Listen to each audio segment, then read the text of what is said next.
Class 9-এর definite question ব্যাংকের 66 page আমরা খুলে নিয়েছি। এই 66 পেজে আমাদের যে সমস্ত nominative absolute or absolute phrase use করে যে জয়নিংগুলো করতে বলা হয়েছে সেগুলোকে আমরা সলভ করব, কারণ তোমাদের মধ্যে থেকে একজন ফ্রেন্ড আমাকে কমেন্ট করেছিল যাতে আমি এগুলো তোমাদেরকে সলভ করিয়ে দিই। তো চলো বেশি সময় নষ্ট না করে আমরা এগুলো তাড়াতাড়ি করে সলভ করে নিই। আর এখানে আমাদের এইগুলো দেখো আমাদের উদাহরণ দিয়ে দেওয়া হয়েছে যে এখানে আমরা কীভাবে সলভ করতে পারি। তো আমাদের প্রত্যেকটাকেই হ্যাভিং দিয়ে আমাদের সাবজেক্ট দিয়ে হ্যাভিং দিয়ে ভার্বের পাস্ট পার্টিসিপল ফর্ম ইউজ করতে হবে। এইভাবে আমাদেরকে আর লাস্টের যে সেন্টেন্সটা থাকবে সেই সেন্টেন্সটার কোনো চেঞ্জ করা চলবে না, সেটাকে একদম একই রকমভাবে কমা দেওয়ার পরে রেখে দিতে হবে। আর একটা হচ্ছে যেখানে আমাদের বি ভার্ব থাকবে সেখানটা আমাদেরকে সাবজেক্টের পরে বিইং দিতে হবে। বিইং দেওয়ার পরে আমরা আমাদের লাস্ট যে সেন্টেন্সটা থাকবে সেটাকে আর কোনোভাবেই চেঞ্জ করব না, ঠিক আছে। বি ভার্ব থাকলে বিইং হবে, আর এমনি যদি কোনো ভার্বের এমনি পাস্ট ফর্ম থাকে তাহলে সেটাকে হ্যাভিং দিয়ে পাস্ট পার্টিসিপল ফর্ম করব। আর তার নিচেই দেখো অ্যাডভার্ব আর অ্যাডভার্বিয়াল ফ্রেজ দিয়ে যেটা করতে বলেছে, এখানে আমাদেরকে দুটো সেন্টেন্স দিয়ে দেবে। লাস্টের সেন্টেন্সে যে ভার্বটা থাকবে সেই ভার্বটাকে অ্যাডভার্ব করে আমরা বাক্যটাকে জয়নিং করব, ঠিক আছে। আর তাছাড়া আর আমাদের কোনো কাজ নেই। আমি জাস্ট তোমাদেরকে এই পরের পেজের এই 11 দাগ পর্যন্ত করিয়ে দেবো। তো প্রথমটা আমাদের আছে, the moon at the mountain top the valley looked like a fairy land. The moon appeared at the mountain top the valley looked like a fairy land. তো বললাম আমি যে প্রথমে আমাদেরকে সাবজেক্ট বসাতে হবে দ্য মুন, তারপর আমরা হ্যাভিং বসাবো। হ্যাভিং বসানোর পরে আমরা এখানে দেখে নেবো যে আমাদের ভার্ব কী আছে। তো অ্যাপিয়ার্ড ভার্ব আছে, তো এর পাস্ট পার্টিসিপল ফর্ম হচ্ছে অ্যাপিয়ার্ডই, তাহলে আমরা এটাকে অ্যাপিয়ার্ডই রাখবো। দ্য মুন হ্যাভিং অ্যাপিয়ার্ড কমা দিয়ে আমি বললাম লাস্ট যে সেন্টেন্সটা অ্যাপিয়ার্ড অ্যাট দ্য মাউন্টেন টপটা আমাদের আছে এখানে, তা সেটা আমাদেরকে তো আমরা তো বাদ দিতে পারি না, তাহলে এটা আমাদেরকে এখানে বসিয়ে দিতে হবে। The moon having appeared at the mountain top comma দিয়ে আমাদের যে সেন্টেন্সটা লাস্টে আছে the valley look like a fairyland, এটার কোনো চেঞ্জ হবে না, এটা আমাদের কমা দেওয়ার পরে এইভাবেই বসিয়ে দিতে হবে the valley look like a fairy land. এটা যেহেতু কোনো চেঞ্জ হবে না সেই জন্য আমি পুরো বাক্যটা লিখিনি, ঠিক আছে। The valley look like a fairy land এটা তোমরা ভেবে নাও। তারপরে আছে the king expired his son ascended the thrown. তো এখানেও আমাদেরকে সাবজেক্ট দিতে হবে প্রথমে দ্য কিং, তারপরে হ্যাভিং দেবো, তারপরে এক্সপায়ার্ডের পাস্ট পার্টিসিপল ফর্ম এক্সপায়ার্ডই হবে, তাহলে দ্য কিং হ্যাভিং এক্সপায়ার্ড, তারপরে আমরা কমা দেবো দিয়ে his son ascended the throne, এটা আমাদের লাস্ট সেন্টেন্স, এটার কোনো পরিবর্তন হবে না। His son ascended the throne এটা এইভাবেই বসে যাবে। তারপরে আছে the situation was difficult we decided to proceed no longer. তো এখানে দেখো বি ভার্ব থাকলে আমি বলেছিলাম বিইং দিতে হবে সাবজেক্টের পরে, তাহলে দ্য সিচুয়েশন সাবজেক্ট বসিয়ে দিয়েছি, ওয়াজটার জায়গায় আমরা বিইং বসাবো যেহেতু বি ভার্ব, তারপরে ডিফিকাল্টের জায়গায় ডিফিকাল্ট বসিয়ে দিয়েছি, তাহলে আমাদের হচ্ছে the situation being difficult comma দিয়ে আমাদের যে সেন্টেন্সটা লাস্টে আছে we decided to proceed no longer, সেটাকে আমাদেরকে এভাবেই বসিয়ে দিতে হবে কারণ এর কোনো চেঞ্জ হবে না। We decided to proceed no longer, the situation being difficult we decided to proceed no longer. It was biting cold outside none came out of the room.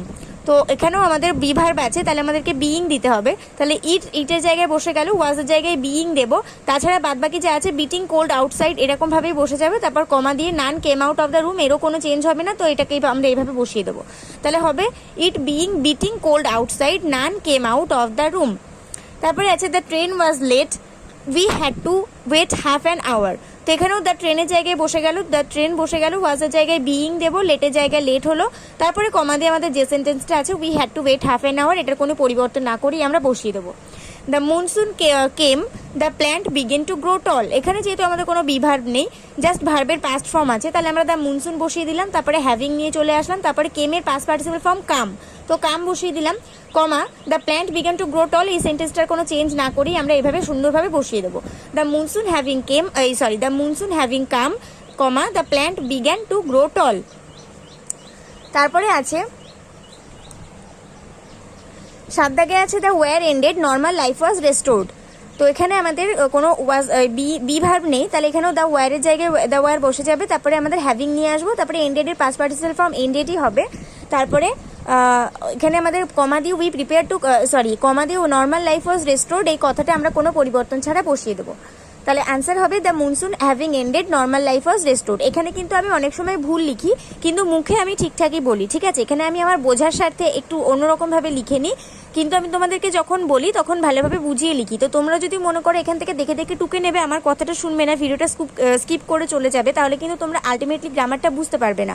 আমি তোমাদেরকে সবসময় এটা বলে থাকি যে ভিডিওটা স্কিপ না করে সম্পূর্ণ দেখতে থাকো, এই কারণেই যে তোমরা আমার হাতের লেখা তো বুঝে যাবে, তোমরা হয়তো এটা টুকে নেবে কিন্তু সেটা হয়তো ভুল হবে, দিয়ে পরে হয়তো আমাকে তখন কমেন্ট করে বললে যে ম্যাডাম আপনি এটা ভুল করেছেন। অ্যাকচুয়ালি তো আমি সত্যিই এখানে ভুল করে লিখে রাখি অনেক সময়, কিন্তু মুখে আমি সবসময় তোমাদেরকে ঠিক বলি। আমি কিন্তু নিজেও জানি যে এখানে আমি অনেক কিছু ভুল করে লিখে রাখি, কিন্তু আমি সেটা হয়তো আমি তো সেটা কাটতে পারি না, এখানে বইয়ের মধ্যে কাটাকুটি করতে পারি না। আমি সেই জন্য ভিডিও করার সময় তোমাদেরকে বারবার বলি যে আমার কথাটা শোনো, আমার কথাটাতে বেশি গুরুত্ব দাও, আমি কি বলছি। তোমরা যদি মনে করো এখান থেকে টুকে নেবে তাহলে কিন্তু তোমরা কখনোই ঠিকটা জানতে পারবে না, তোমরা ওইটাই জেনে থাকবে আর ভাববে যে আমি হয়তো ভুল করেছি। তারপরে আমরা এখানে দেখে নেবো the show was over, we prepare to come back. তাহলে দ্য শো এর জায়গায় দ্য শো বসলো, ওয়াজ যেহেতু বিভাব তাই বিইং বসালাম, তারপর ওভার বসে গেল, তারপর আমাদের এই সেন্টেন্সে কোনো পরিবর্তন হবে না, ওইভাবেই বসে যাবে। The show being over, comma we prepare to come back. The sun set, the countryside was captivated in den of darkness. তো দ্য সান, তারপরে যেহেতু এখানে কোনো বিভাব নেই হ্যাভিং নিয়ে চলে আসবো, তারপরে সেটের পাস্ট পার্টিসিপাল ফর্ম সেটই হবে, তাহলে সেট বসে গেল, তারপর আমাদের যেটা কোনো চেঞ্জই হবে না, এটা এইভাবে বসে যাবে। তাহলে the sun having set, comma the countryside was captivated in a den of darkness. তারপরে আমরা নিচের দিকে চলে এসেছি, আর এখানে যে অ্যাডভার্ব আর অ্যাডভার্বিয়াল ফ্রেজ ইউজ করে আমাদেরকে জয়েনিং করতে হবে। তো আমি বললাম যে লাস্টে আমাদের যে ভার্বটা থাকবে লাস্টের সেন্টেন্সে সেটাকে আমরা অ্যাডভার্ব করে নেব। তো প্রথমে আমাদের আছে he is a man of exceptional talent, it is evident. ঠিক আছে, এখানে দেখো আমি তোমাদেরকে একটু আগেই বললাম যে আমি অনেক সময় এখানে ভুল লিখি কিন্তু আমি মুখে ঠিকঠাক বলি। তো এখানে আমি ট্যালেন্ট বললাম কিন্তু এখানে কিন্তু আমি হার্ট লিখে রেখে দিয়েছি, আমি কিন্তু এটাকে তখন হার্ট দেখেছি যখন আমি এটাকে লিখেছি। ঠিক আছে, তো এটা কিন্তু হার্ট নয়, এটা হচ্ছে ট্যালেন্ট। তো আমার কথাটা শোনো আমি কি বলছি। তো যেহেতু আমাদের লাস্ট সেন্টেন্সে এভিডেন্ট হচ্ছে আমাদের ভার্ব, তো আমরা এটাকে প্রথমে নিয়ে চলে আসবো আর এভিডেন্টলি করে দেবো, কারণ এভিডেন্টের অ্যাডভার্ব ফর্ম হচ্ছে এভিডেন্টলি। তো তোমরা যদি চাও তাহলে এই এভিডেন্টলিটাকে একদম লাস্টে নিয়ে যেতে পারো। ঠিক আছে, তোমরা চাইলে এই অ্যাডভার্বটাকে একদম বাক্যের লাস্টে লিখতে পারো, আবার একদম বাক্যের ফার্স্টে লিখতে পারো, দুটোই ঠিক। ঠিক আছে, কোথাও কোনো ভুল নেই। তুমি যদি মনে করো ফার্স্টে রাখবে তাহলে ফার্স্টে রাখতে পারো, তুমি যদি মনে করো লাস্টে রাখবে তাহলে লাস্টে রাখতে পারো। তো আমি এই ক্ষেত্রে ফার্স্টে রেখে দিয়েছি evidently he is a man of exceptional talent. ঠিক আছে, exceptionally he is a man of exceptional evidently he is a man of exceptional talent.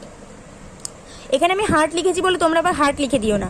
He walked down the platform, he was slow. তো এখানে দেখো আমি ভাবলাম যে এটা যদি আমি প্রথমে দিয়ে দিই স্লোলিটা তাহলে আমার শুনতে কেমন একটা লাগছে, তো আমি স্লোলিটা সবার লাস্টে দিয়ে দেবো। হি ওয়াকড ডাউন দ্য প্ল্যাটফর্ম, এটা আমাদের ফার্স্ট সেন্টেন্স ছিল যার কোনো চেঞ্জ আমরা করিনি। He walk down the platform, just স্লোটাকে আমরা স্লোলি করে দিয়েছি। ঠিক আছে, he walk down the platform slowly. She preserved all those documents, she did it with enough care.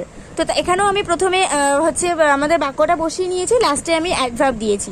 তো প্রথমে শি প্রিজার্ভড অল দোজ ডকুমেন্টসের কোনো পরিবর্তন হবে না, ওইভাবেই বসে যাবে, জাস্ট কেয়ারের জন্য আমরা কেয়ারফুলি করে দেবো। ঠিক আছে, ডকুমেন্টস কেয়ারফুলি করে দেবো।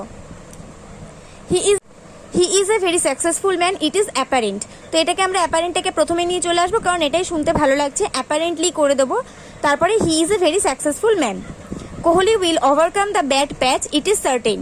তো এটাকেও আমরা সার্টেনটাকে প্রথমে নিয়ে চলে এসে সার্টেনলি করে দেবো, তারপরে হবে Kohli will overcome the bad patch. He will pass, it is sure. তো এটাকে আমি শিওরটাকে লাস্টে রেখেছি কারণ ওটাই আমার শুনতে ভালো লাগছিল, তো আমরা চাইলে ফার্স্টে রাখতে পারো। He will pass surely. He answered the questions, he was confident enough. Confidently, he answered the questions. The child passed this remark, he was innocent. Innocently, the child passed this remark. The temperature will decrease, the change will be a gradual process. Gradually, the temperature will decrease. He took this decision, he was unwise to do this. Unwisely, he took this decision. He solved the riddle, he was clever to do so. He solved the riddle cleverly. তো এখানে আমি ক্লেভারলিটাকে সবার লাস্টে রেখে দিয়েছি। তো এখানে আমাদের এই 11 দাগ পর্যন্ত আমাকে সলভ করার জন্য কমেন্ট করা হয়েছিল, সেই জন্য আমি এখান থেকে এই পরের পেজের 11 দাগ পর্যন্ত কমপ্লিট করে দিলাম। ভিডিওটাতে অবশ্যই একটা করে লাইক করে দিয়ে বন্ধুদের সঙ্গে অনেক শেয়ার করে দিও, আর অবশ্যই নেক্সট ভিডিওর জন্য অপেক্ষা করতে থাকো। ততক্ষণ পর্যন্ত সবাই ভালো থাকো, সুস্থ থাকো, মন দিয়ে পড়াশোনা করতে থাকো।